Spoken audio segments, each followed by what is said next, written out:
Finance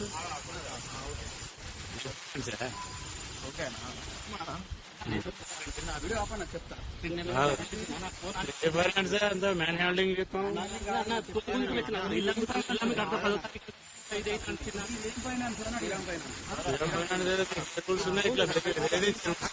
ఆయన మీద man handling నీకు ఎవరికి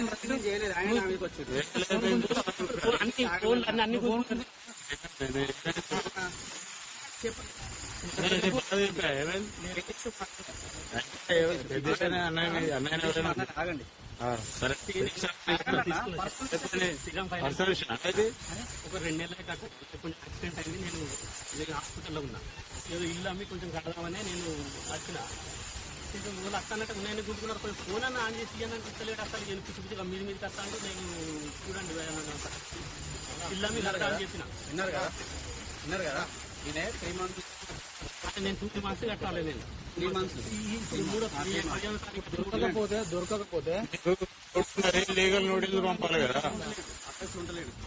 అడ్రస్ కూడా పోతే నువ్వు మ్యాన్ హ్యాండింగ్ పెట్టడానికి అవును అంతగానో ఇబ్బంది పెట్టాల్సిన అవసరం లేదు. కంపెనీ చేసినప్పుడు కంపెనీ ఇచ్చిందంటే కంపెనీ బాధ్యత ఉంటుంది. దానికి కంపెనీ బాధ్యత ఉంటుంది. మీరు పర్సనల్ గా తీసుకోవాల్సిన అవసరం లేదు కదా.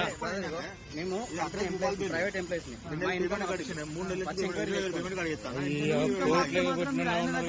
మ్యాన్యాలకి కొట్టాల్సిన అవసరం ఉన్నదా? అలా ఫోన్లు గుంజుకో రైట్ మీకు ఉన్నదా? ఫోన్లు గుంజుకునే రైట్ ఉన్నదా మీకు? లేదు ఆయన ఫోన్లు గుంజుకునే రైట్ మీ దగ్గర ఉన్నదా? కట్ చేసిన ఈఎంఐ ఆయన ఎవరు కట్ చేయమన్నారు? ఫోన్ ఎందుకు గుంజుకున్నాను? ఫోన్ గుంజుకున్న రైట్ ఎక్కడ